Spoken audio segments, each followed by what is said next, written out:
Jayashree Kannan foundation சார்பாக பள்ளி மாணவர்களுக்கு இலவச கண் பரிசோதனை முகாம் நடைபெற்றது.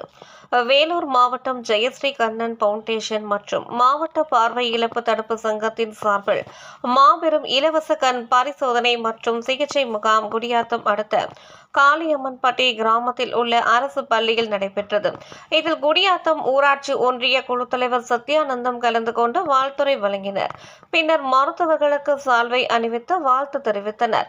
இதில் டாக்டர் அகர்வால் கண் மருத்துவமனையின் சிறப்பு கண் மருத்துவர் டாக்டர் ஸ்வேதா குழுவினர் கலந்து கொண்டு பள்ளி மாணவ மாணவிகளுக்கு கண் சம்பந்தமான தூர பார்வை, கிட்ட பார்வை, கண்ணில் சதை வளர்ச்சி, கண்புரை நீக்குதல் உள்ளிட்ட பிரச்சனைகளுக்கு ஆலோசனை மற்றும் சிகிச்சை அளித்தனர்.